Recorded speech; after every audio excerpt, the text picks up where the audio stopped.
she conceived by the Holy Spirit. Hail Mary, full of grace, the Lord is with thee. Blessed art thou among women, and blessed is the fruit of thy womb, Jesus. Holy Mary, Mother of God, pray for us sinners, now and at the hour of our death. Amen. Behold the handmaid of the Lord. Be it done to me according to your word. Hail Mary, full of grace, the Lord is with thee. Blessed art thou among women, and blessed is the fruit of thy womb, Jesus. Holy Mary, Mother of God, pray for us sinners, now and at the hour of our death. Amen. And the Word was made flesh, And dwelt amongst us. Hail Mary, full of grace, the Lord is with thee. Blessed art thou among women, and blessed is the fruit of thy womb, Jesus. Holy Mary, Mother of God, pray for us sinners, now and at the hour of our death. Amen. Pray for us, O Holy Mother of God, that we may be made worthy of the promises of Christ. Pour forth, we beseech you, O Lord, your grace into our hearts, that we, to whom the incarnation of Christ, your Son, was made known by the message of an angel, may by his passion and cross be brought to the glory of his resurrection, through the same Christ our Lord. Amen.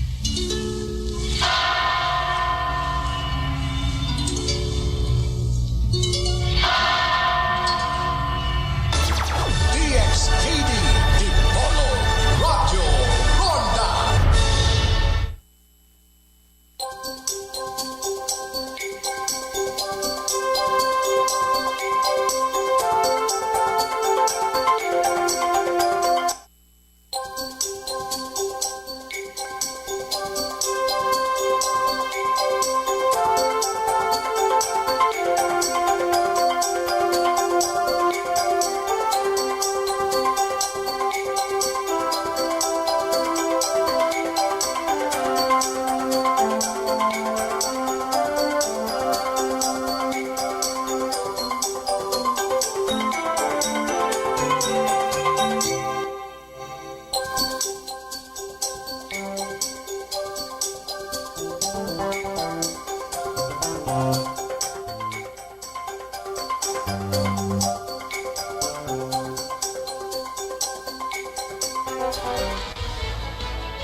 This is Newsnight, where we go above and beyond the headlines. I'm Pio Ontiveros. Tonight on the program, as severe tropical storm Florida weakens, Cagayan officials report 2 people were injured and hundreds displaced.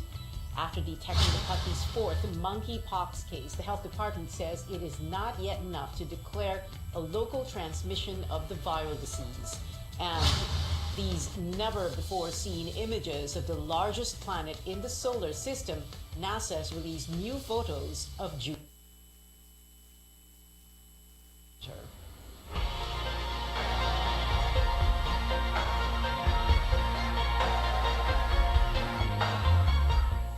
We begin with severe tropical storm Florida, which has displaced hundreds of people in Cagayan Valley region. Florida is bringing heavy rains and strong winds, with storm alerts up in a number of areas in the region. In Cagayan province, local officials reporting that 2 people, one in Tuguegarao City and the other in Enrila town, were injured because of fallen trees. We're in the storm path with almost 500 people evacuated. In the municipality of Peña Blanca, strong winds and rain in nearby Tuguegarao City, massive floods turned roads into rivers, as seen in this video taken outside the Cagayan State University Carig campus. In another video, a number of homes in a subdivision are flooded, while some people wade through ankle to knee-deep water. Bago pa man pumasok sa parke itong si STS Florida, nararanasan na ng probinsya ang araw-araw na pag-uulan. So yung saturation level po ng aming lupa ay hindi na masyadong nakakapag-absorb. So ang worry po namin, kapag binagsak tuluyan ng STS Florida yung kanyang daladalang tubig, we are worried baka magkaroon kami ng rain-induced landslides and floods. Florida's impact prompted President Bongbong Marcos to suspend work and classes earlier this afternoon until tomorrow, August 24th. The order covers government offices and public schools in Metro Manila, Cavite, Laguna, Rizal, Bulacan, and Zambales. Florida made landfall in Macunacon, Isabela this morning. The province is no longer under any storm signal, but moderate to heavy rains are still forecast there. We now go above and beyond the headlines with Isabela Governor Rodolfo Albano III. Good evening, Gov. Thank you very much for taking our call. We understand hindi po tayo pwedeng mag-Zoom dahil mahihina ang signal, but you can still be contacted by telephone. Yes, thank you very much, Pia. Thank you very much for your concern. Here in Isabela, we're not experiencing that much flooding like what's happening in our neighboring province in Cagayan. Okay. Pero meron, yeah. pero meron pa ring effects, no? Impact. Yeah, ang impact nito, hindi na passable yung mga bridges, yung mga overflow bridges diyan sa Santa Maria. This is in the northern part ng Isabela, no? Sa Santa Maria and sa Santo Tomas, Isabela. But yung mga hindi pa natatapos na big bridges na kasama nitong mga overflow bridges, pinadadaanan ko na ng mga tao, basta tao lang and motorcycles. So kasi hindi pa sila kailangan buksan pero pinabuksan ko na rin just in case na syempre pag may emergency, binubuksan na natin itong mga bridges na ito. Pero dun sa narinig ko kanina, dun sa Tuguegarao, kasi boundary lang namin itong Tuguegarao and Piña Blanca, we're not experiencing that much rainfall and that much strong winds na sinasabi ng mga tao doon. At may baha na sila doon. Hindi namin na-experience pa dito sa Isabela. Bagamat tumataas na yung level ng water dito sa northern Isabela. Sa southern Isabela, I'm very happy na medyo wala na yung wala nang ulan at saka medyo maliwanag na to. Dito sa northern Isabela, yun medyo hazy pa at tuloy-tuloy pa yung pag-ulan ng pakonti-konti. In terms of the number of residents displaced, sir? Yeah, in Macunacon, nung naglandfall, there were about 150 families, totaling to 380 individuals that were evacuated already. Some evacuees also were done here in Santo Tomas and some in some parts in Cabagan. There were evacuees there, but very minimal lang, Pia. Relief goods, Gov. What? Relief goods. Yeah, relief goods. I'm very happy to tell you that the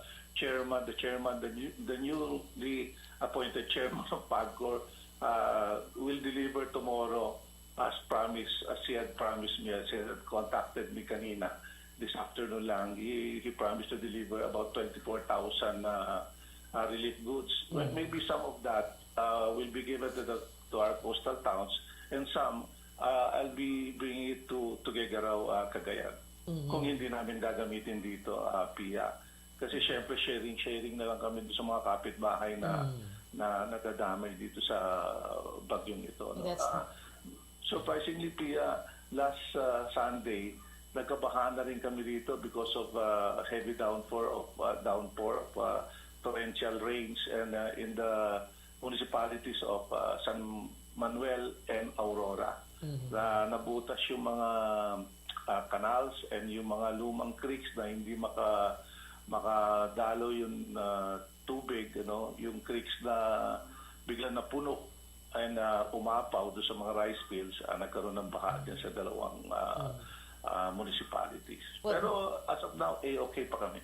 Well, that's good to hear, Governor Rodito, that you will share what you no longer need eventually. Yeah, at the same time, kanina pinag-uusapan po natin yung mga displaced families. So that means two things, that schools, I suppose, were used for as evacuation centers, and at the same time that displaced nga po sila, nakabalik na po ba sila sa kanilang mga bahay, and were they able to return to homes that are still intact? No, isang Macunacon na hindi pa namin pinababalik sila sa mga coastal areas. Kaso lang, wala kaming doon only communications lang, radio communications lang nangyayari sa Macunacon kasi walang daan papunta doon sa eastern side lang, Isabela. Doon sa coastal town, so nahirapan kami mag-monitor talaga doon. But everything is in place na. Last night pa, nung sinabing darating nga si Florita rito. So in place na kami na naglagay na kami ng positioning of relief goods. Actually sa akin naman palagay sana wag lang mag-ulan hanggang bukas ng ng umaga ay hindi makakabaha rito sa lalawigan ng Isabela. Except doon sa Cagayan, kung nagkakabaha na dyan, talagang malaki na ang problema dyan, Pia. Gov, sorry po, ano po yon? Yeah, alam mo, Pia, nag-usap kami nila Presidente just last Tuesday about yung yung sa zona niya about integrated water resource management na prelude to the creation of the water department na gusto i-create ng Congress, dinala ko si Secretary Babe Singson doon sa kanya at napag-usapan doon na talagang kailangan na tayo i-manage itong water resources natin dito sa Pilipinas kasi nagpapasalamat si Secretary Singson kasi ang gusto ni Presidente, binanggit ni BBM, si President BBM nung zona niya yon at talagang yung pag-address ng water problem dito sa ating bansa kailangan na magawa na sa lalong madaling panahon. At in-explain ni Secretary Babe Singson kasi expert siya sa water, di ba? In-explain niya itong mga kinakailangan na ito, especially na 30 agencies, na po na rin ni President BBM na bakit 30 agencies yung nasa water yung water agencies natin na hindi na integrate, so naging kanya-kanya sila. So I think it's high time na talaga na ma-address natin itong water problem integrated natin. Water not resources, only, right? Yes, not only yung drinking water and also all the waterways na binanggit ni Secretary Babe Singson kay President, President BBM and ES Vic Rodriguez. Of course, Babe Singson, former Public Works Secretary, always in times such as these when we have a typhoon, talagang naha-highlight po yung mga problema at mga challenges na kailangan harapin. For example, integrate water resources management. At the same time, all these roads and bridges that must be maintained and or built. Thank you so much, Isabela, Governor Rodito Albano. Salamat po, sir, for being with us tonight. Florita slightly weakening as it cuts through the northern portion of Apayao in the Cordillera region. Pag-asa says the severe tropical storm is moving northwestward at 20 kilometers per hour. It is expected to exit the country's weather monitoring area Wednesday afternoon. Signal number 3 is up in Ilocos Norte, Apayao, the southern portion of Babuyan Islands, and mainland Cagayan. The Weather Bureau warns storm force winds may cause significant threat to life and property. Ifugao, Mountain Province, Kalinga, Abra in Cordillera, and Ilocos Sur and the rest of Babuyan Islands are under signal number 2. The entire Nueva Vizcaya and Benguet provinces have been downgraded to signal number 1 together with La Union, Quirino, the northern portion of Nueva Ecija, and parts of Aurora. Executive Secretary Vic Rodriguez speaks up for the first time on the supposed illegal sugar importation order. Rodriguez is pinning the blame on 2 former Sugar Regulatory Administration officials. Amor Santos has the details or the highlights of the Senate Blue Ribbon Committee's hearing. More details emerge about the controversial Sugar Order Number 4, which was supposed to allow the importation of 300,000 metric tons of sugar.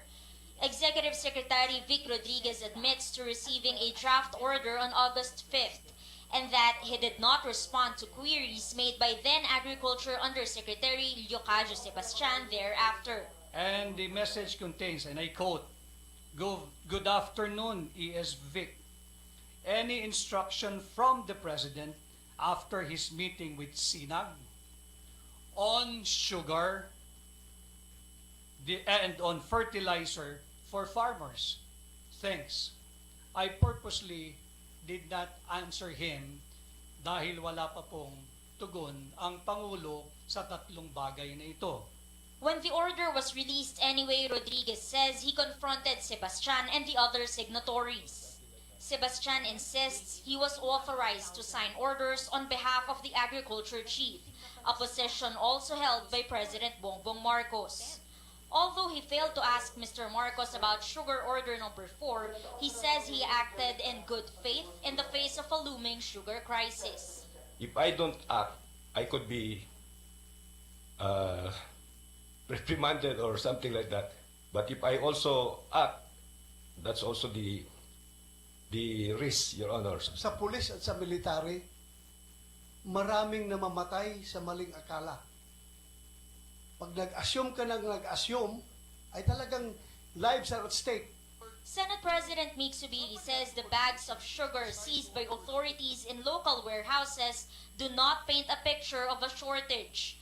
But Sebastian maintains that without importation, supply would only last until end of August. This is backed by the former administrator who drafted the order. Different bodegas from Quezon City, Laguna, Bulacan, Pampanga. Is this a shortage? Is this the shortage that you're saying? You mentioned we have 123,000 metric tons. Our monthly consumption for raw sugar, Your Honor, is 170,000 metric tons per month, and approximately 85,000 metric tons per month for refined sugar. For Senator Risa Ontiveros, it all shows the need for better leadership at the Agriculture Department. She also says Rodriguez still has a lot to explain. He excused himself to attend a cabinet meeting after reading his statement.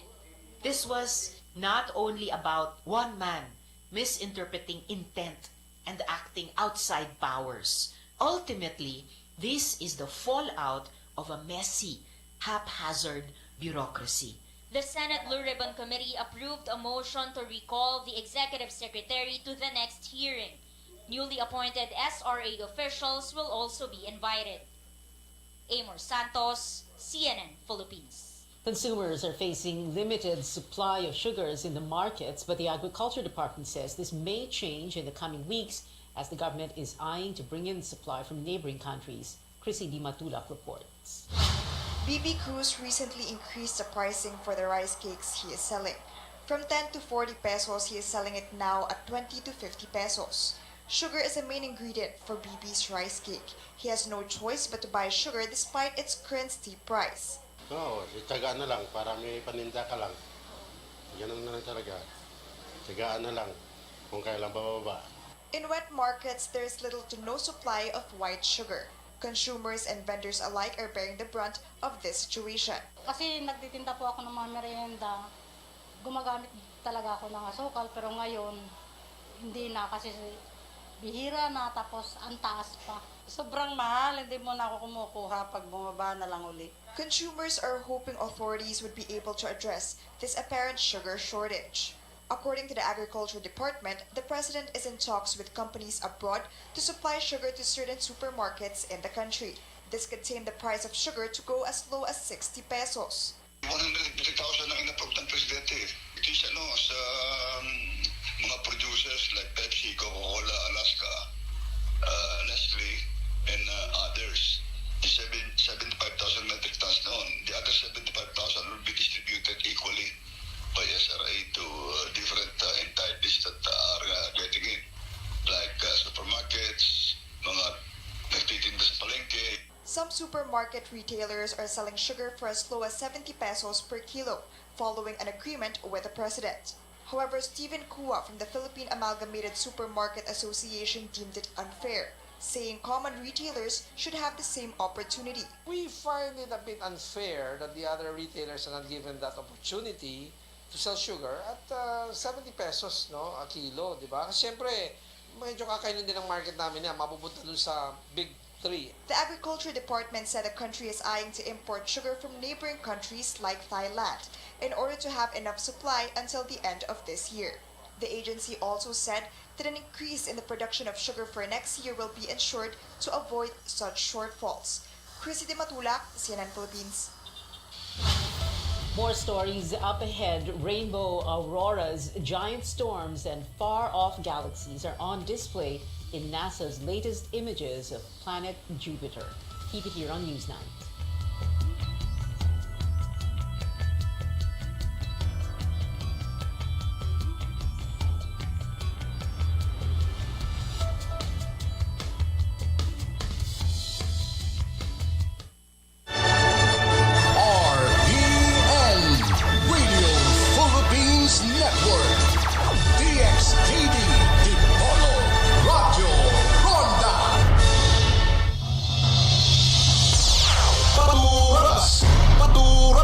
kaninyo sa mga labas ng mga balita. Paturagas! Paturagas! Mga balitang gikan sa lokal, regional ug nasyonal nga mga tinubdan. Paturagas! Humisgot sa bisan unsang hinisgutanan nga may kalabigitan sa katawhan. Paturagas!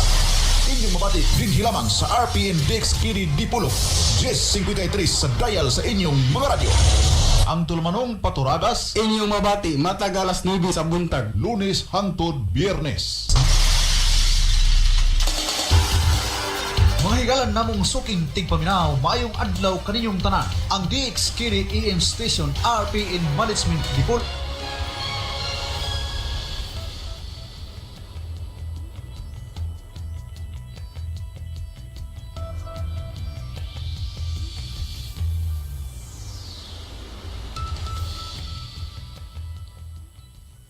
Welcome back to CNN Philippines. Authorities keeping an eye on the level of Marikina River because of non-stop rains.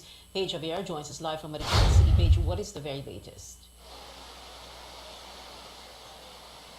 Pia, Marikina City officials are on alert as the water level in the Marikina River continues to rise. The first alarm was raised about 10 minutes before 5 this afternoon. This means that residents must prepare for evacuation, especially those living in low-lying areas and those beside the river. Earlier, we heard the warning signals or the sirens telling people here in Marikina that the water level has reached 15 meters. All 8 floodgates have been opened as of this afternoon. Right now, behind me is the current water level, and it has risen to 15.3 meters. It's continuing to drizzle here in Marikina, so this may continue to rise. Marikina City Mayor Marcy Teodoro says there are no reports of flooded areas just yet, but they have received reports of preemptive evacuations. 4 families composed of 15 individuals were brought to the Nangka Elementary School, which is a critical area, especially when it floods. Mayor Teodoro says all of their evacuation centers are open and ready to accept their residents. If the water level hits 16 meters or the second alarm, residents must proceed to evacuation centers. However, if it reaches third alarm or 18 meters, forced evacuation will be carried out by the LGU.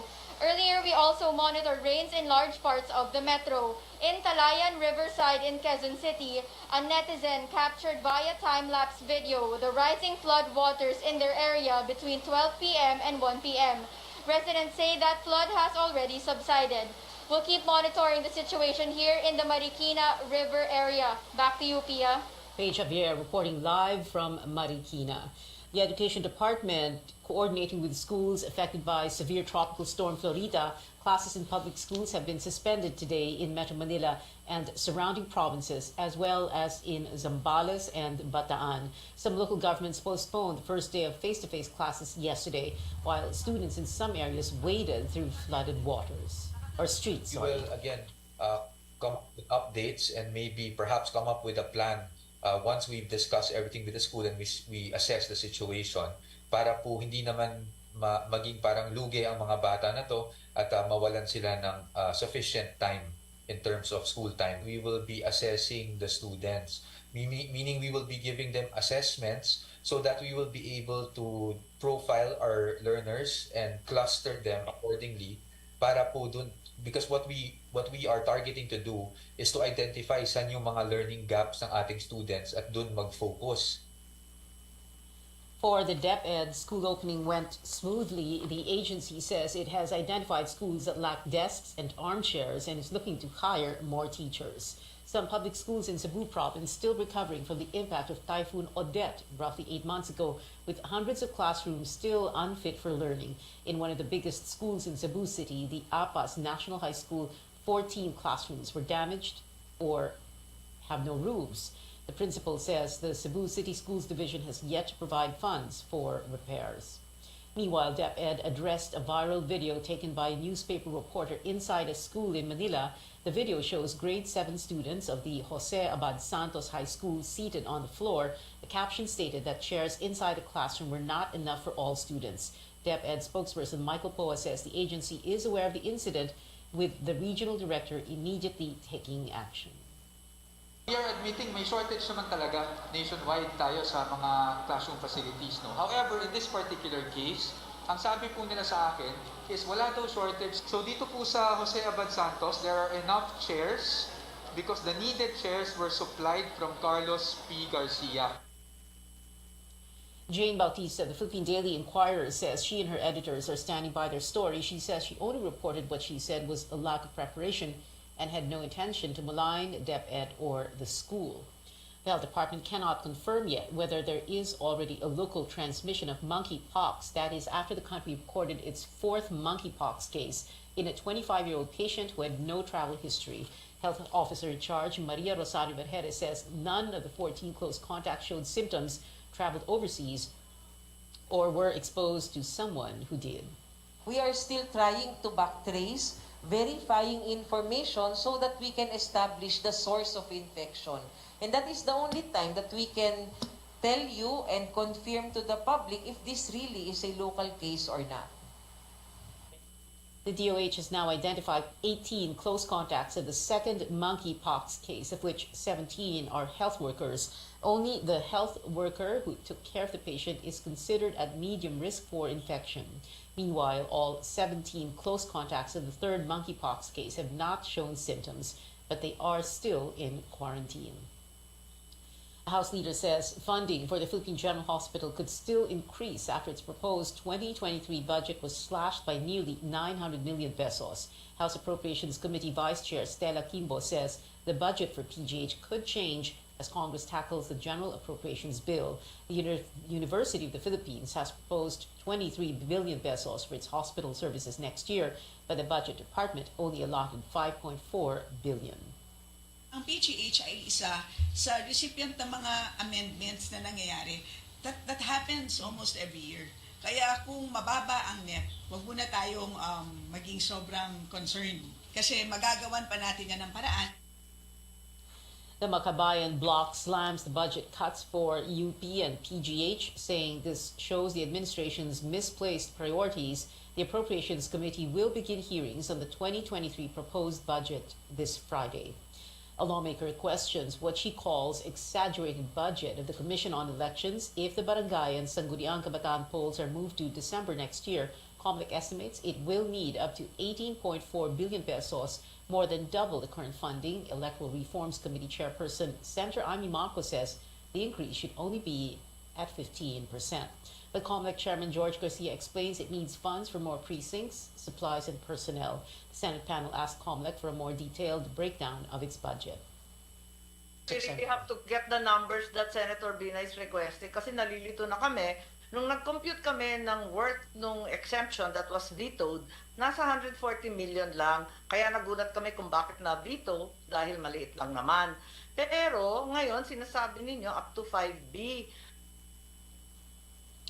Meanwhile, COMELEC insists it is ready if the polls push through this December. Up next on Newsnight, Blackpink breaks a record with the debut of its newest single, Pink Venom, and a new series of flip phones offers mind-bending, exciting, and smart designs in a new collection. Keep it here on CNN Philippines.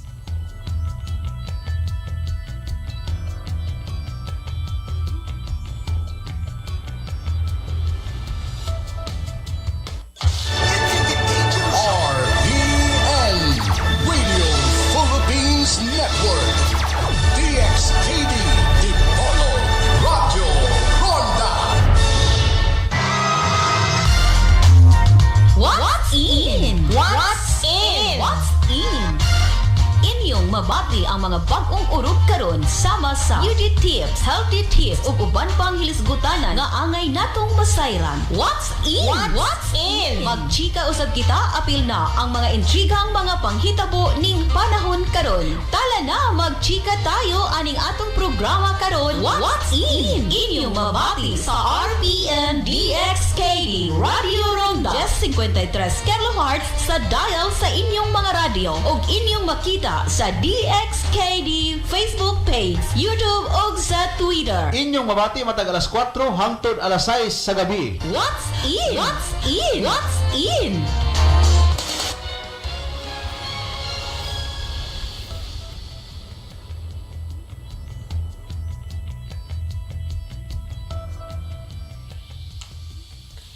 Welcome back. James Webb Telescope's newest images features Jupiter, a beautiful glowing planet with aurora and shimmery storms. NASA's Space-Based Telescope wowed the world with colorful images of the nearby planet and other far-flung galaxies. The stunning photographs showcase Jupiter's faint silver rings and two bright moons named Amalthea and Adrastea. From outer space to sports, Team Philippines looks to nab its first win in this year's ABC Cup for Women, facing China later at 7 p.m. at the PhilSports Arena in Pasig. The Philippine squad, made up of creamline players, dropped its opening match against Vietnam in straight sets on Sunday, but the Coon Smashers may come out in full force tonight with ace setter Gia Morado de Guzman and head coach Sherwin Meneses expected to make a return after missing the first match because of health and safety protocols.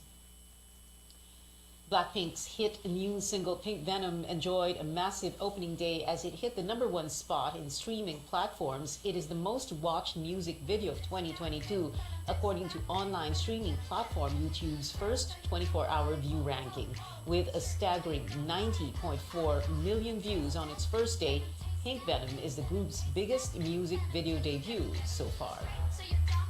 And that is it for tonight. Join me again on News.ph at 7 p.m. I'm Pio Ontiveros for Newsnight, where we go above and beyond the headlines. And before we go, we leave you with an exciting look at some much-awaited devices. Samsung aims to change our behaviors forever with the arrival of their new RPN Radio Philippines Network. DXKD Dipolo Radio Ronda.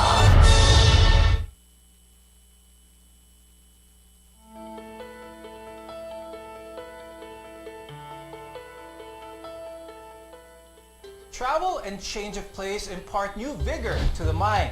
So says the Stoic philosopher Seneca. Many Filipinos are relieved as travel both locally and internationally are beginning to open again. But what do medicine and psychology tell us about traveling? In today's episode, we'll explore the benefits of traveling and why this can be good for your health. I'm Dr. Freddy Gomez, and welcome to MedTalk Health Talk on CNN Philippines.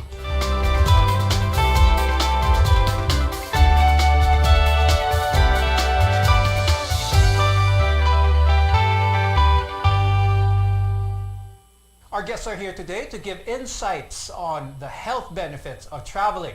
With us is Luis Angelo R. Villaruel. He's a psychologist from the University of Santo Tomas Hospital and founder of Kintsugi Sai. Also with us is Mr. Aaron Palabiab. He's a filmmaker and content creator and travel extraordinaire. Thanks for joining us on the program, to the both of you. Now, it's often said that going on a vacation or a trip outside the home for a certain period of time can clear the mind. Now, I'll start the conversation with Luis. How does traveling affect our mental health? How can it clear our mind? Why is it recommended for people to travel, get out of a certain situation who experience stress, maybe sadness, or even grief? Definitely, traveling can affect how one experiences their daily lives, no? It gives us a reset, quote unquote. It gives us that opportunity to take a break. It provides stress relief, obviously. When we consider traveling as a form of vacation or as a reward, an incentive that we set for ourselves, it allows us to experience new and positive experiences which can fight off different types of mental health problems, no? For example, we feel a little too stagnant. Trying out new things can be exciting, can be great for us to be able to lift up our mood and to get us going. It can even improve our creativity, for example, by exposing us to things or to cultures that we are not so aware of. So if we go to a different country, or even here in the Philippines, if we just visit provinces, and we've been here in Metro Manila our whole lives, it opens us up to a lot of different things, a lot of different opportunities, things that we don't usually get in our everyday lives. Now, Aaron, is there some truth to what Louis said in the case of you? Is traveling part of something that you don't get out of when you don't travel? Absolutely. I agree 100% with everything he said. Especially, I think, for us who live in big cities, particularly a city like Metro Manila, we don't realize until we get out, I think, maybe how closed in our minds, our consciousness have become. And when we travel, we experience a literal and figurative opening up, I think, of the mind.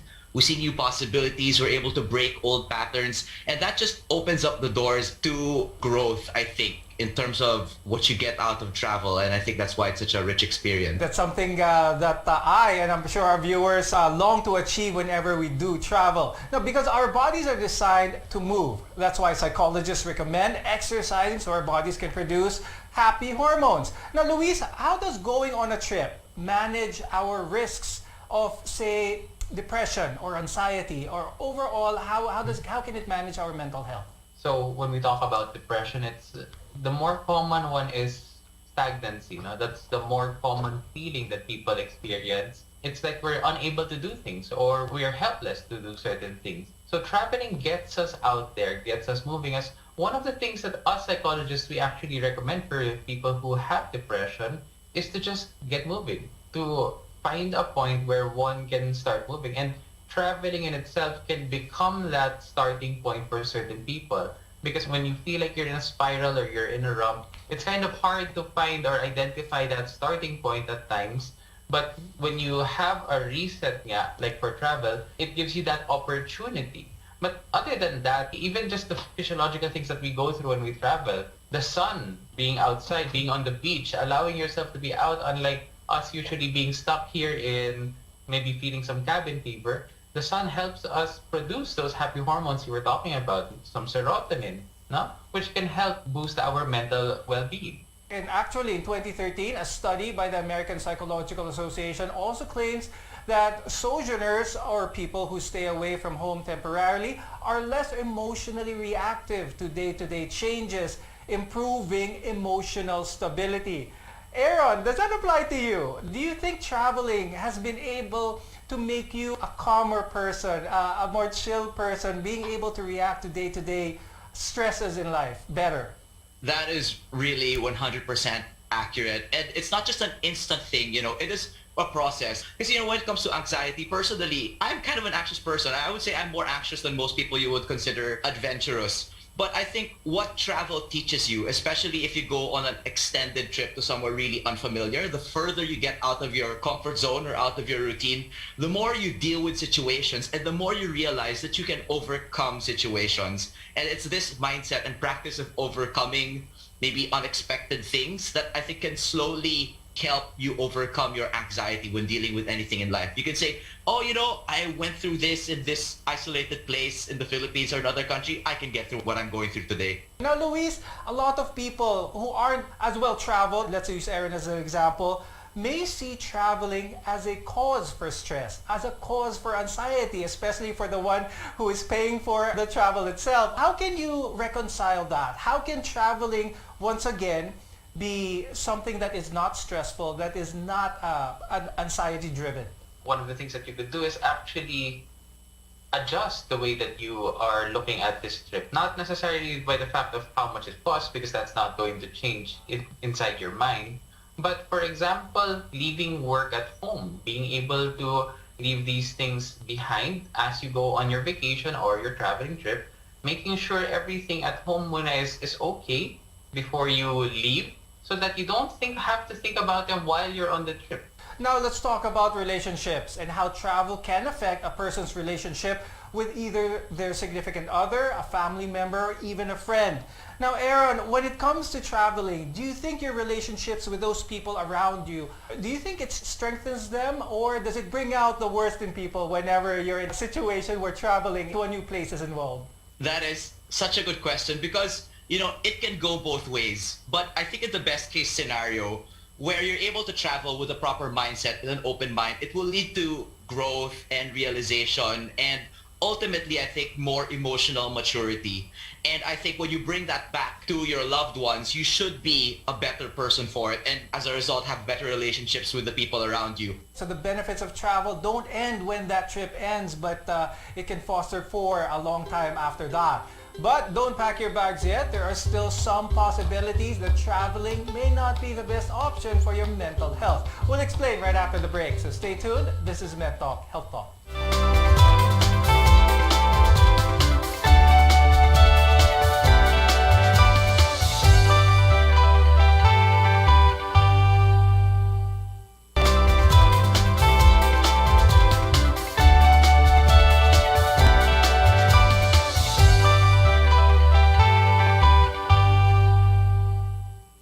Dr. Freddy Gomez, and welcome back to MedTalk Health Talk. While travel is generally an enjoyable experience and can provide some positive effects, it can also cause us stress and anxiety for that matter. I'll ask Aaron this one. What are some of the sources of stress and anxiety that are common whenever people travel?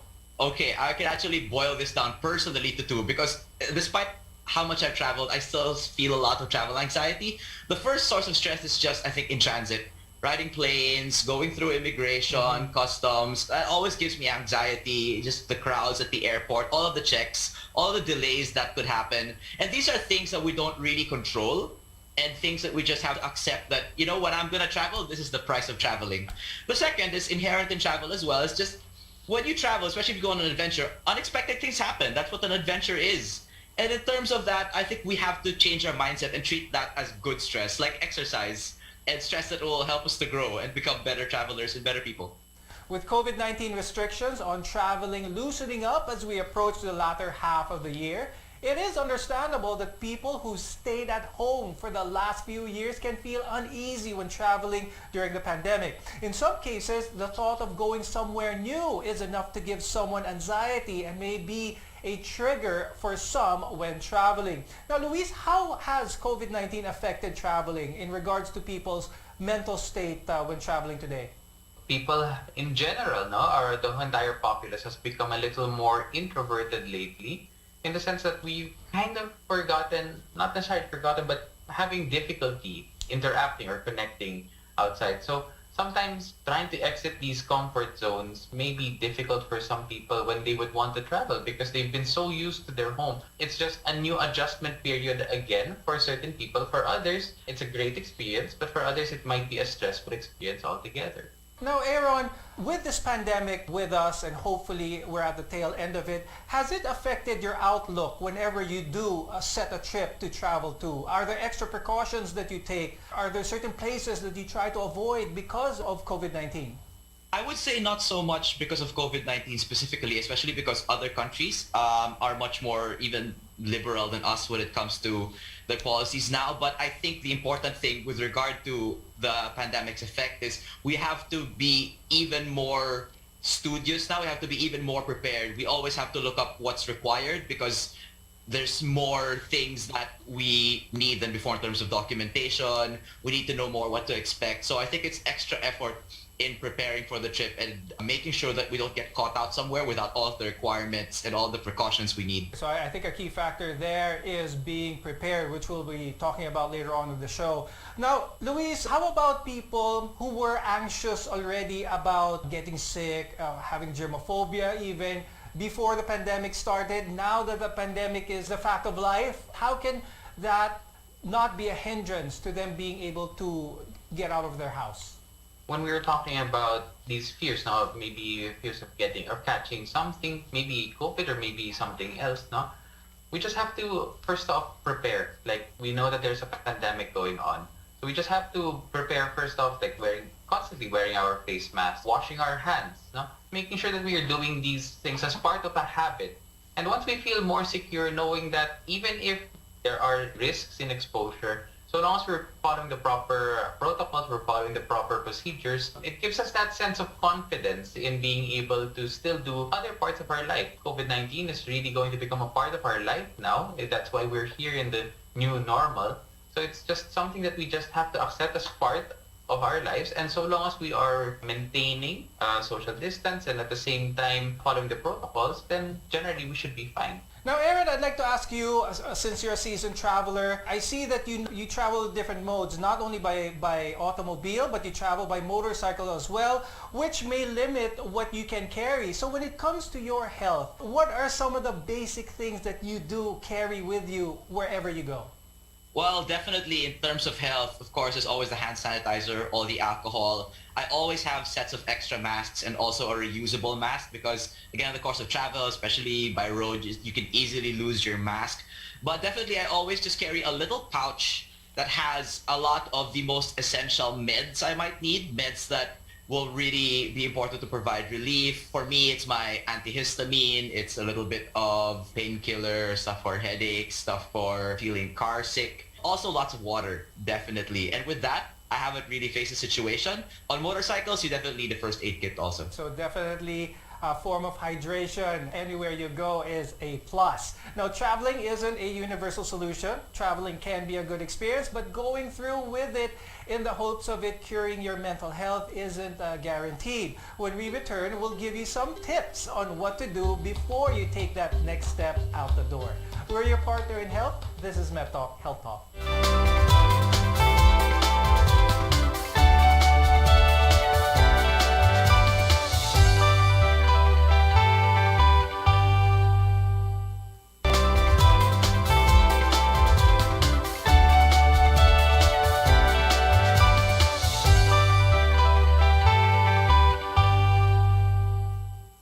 I'm Dr. Freddy Gomez and welcome back to MedTalk Health Talk, where caring is our calling. Culture shock, poor planning, and decision making can make the point of a trip backfire on you if you aren't careful, which is why making the proper preparations before a trip is vital and it is absolutely necessary. It's also important to be physically and mentally sound before leaving. Now, Aaron, when it comes to traveling, obviously it is part of your life, it is very important. But how important is your physical health? How important is it that everything is set at home whenever you do travel? It's so important. And I'm glad you mentioned those two specific things. Always, of course, anybody can travel regardless of your physical state. But being able to travel, especially when you're physically fit, is like one of the true pleasures of life. Again, we were made to move. And when you travel, when you're fit, you can just go further. You can last longer. You can see things that would be less accessible if you need to hike. So it's so important. And talking about things at home, on the other hand, it's nice to go into travel, I guess, with as little negative baggage as possible, so you can really be fully present and really enjoying. Because if things aren't good at home, if you're stressing about work, then you can run away to the farthest country, but you're not running away. You're not getting away from what's inside you. So that's also equally important, those two things, to really be fully immersed and get the benefits from travel. Now, Luis, my question for you, we've been talking about how preparation is key. But what about spontaneous travel? Is traveling, getting out of a certain situation with some form of spontaneity, is that healthy? Leaving everything behind and just going to travel on a whim? There would be times when there would be just these sudden trips where you'd want to go to Tagaytay or just have a road trip somewhere else. And these spontaneous trips can provide you with those new memories that last you a lifetime. These experiences, these feelings that you go through, maybe by yourself, maybe with other people, they're all very, very much positive. But it doesn't always mean that we should always just leave things behind, no? We still have responsibilities. For example, we don't just suddenly up and leave when we know we have a big event coming, because that could be stressful for you or for other people at the same time. So spontaneity is okay, but while also being considerate at the same time. Could you explain a little bit further to our viewers when traveling should be healthy so that it doesn't fall in the realm of escapism or people trying to look for an out towards responsibility, for that matter? So for us to be able to determine that, or when I have sessions with clients or when I talk to people, one thing that I always ask them is, what is your reason for doing this? What is the motivation? There are some people who say, I just really miss traveling. I really want to go out. I really want to do something. If it's something that you really want, it's not necessarily escapism. But for example, if the answer is something close to, I'm just so stressed kasi talaga with everything that's going on in my life and I just want to go away from it. I want to take some time away from it. Well, that is perfectly okay at the same time. And I'm not saying that people shouldn't take breaks. When the focus is too much about, rather than confronting or being able to go through with what it is that you have to go through, and rather you want to withdraw instead, that's when it starts to become escapism. So it's really a lot of introspection. So it's definitely important that you know or you are aware of the reasons for your travel to reap the maximum benefits from that. Now, I'd like to talk to you, Aaron, about emergencies, because a lot of people travel, they don't really think about what could go wrong. They're trying to be positive with their travels. But what are some of the more important things that our viewers should be wary about, of course, when it comes to emergency situations? Fortunately, I've never had to face that situation, but for me, I guess like the minimum thing you can do, which is a requirement anyways, always have your travel insurance and any other health insurance you might have on top of that. And again, always stay informed about kind of the security and health situation at the place you're going to. Talk to locals if necessary. I wouldn't say avoid all risk because that's part of travel, but if you're going to take the risk, then be prepared. And just be as smart as you can be and you'll have a great trip. In all my years of travel, I haven't really encountered a really bad situation, fortunately. Now, Luis, for our viewers who have seen the pictures that Aaron has, they might be intimidated on trying to enjoy the travel because they might associate enjoying travel as being adventurous. I'm not adventurous. I won't be able to enjoy travel. Is this a case? Does someone need to be adventurous in order to enjoy traveling? It depends on what kind of traveling you're doing, but the overall answer that I would give is no. You don't need to necessarily be adventurous. You could be as calculated as you want. Sometimes traveling is not just the hiking, the going to a different destination where you're just unfamiliar. Sometimes traveling is going back constantly to somewhere that you are familiar with. For example, staying at a very relaxing resort or a spa where you could just be away from your daily life. That in itself can be the essence of traveling, being away from your daily grind, no? So if one just prefers to just stay in like on the beach side or stay somewhere that's surrounded by nature, maybe in a cabin somewhere, that's also perfectly fine. And you don't need to be too adventurous to go that way. The only real requirement that you would need to travel is just being able to sometimes step out of your comfort zone so you can experience many things. Now, before we go, Aaron, do you have any advice, any tips for our viewers who are thinking about traveling? Absolutely. I would say, any reason to travel is the best reason to travel. Get inspired, find places that you want to go, and then just go. Then, Luis, your advice for our viewers? Just do whatever you want to do at that time. There is no necessarily shoulds other than preparing for yourself, making sure everything is safe. Just remember to enjoy your trip. That's the whole essence of it naman. Yes, that is true. Thank you so much, Luis Angelo Villaruel and Aaron Palabiab for being with us today and sharing your insights about traveling. I'm Dr. Freddy Gomez and we'll see you again next time on Med Talk Health Talk.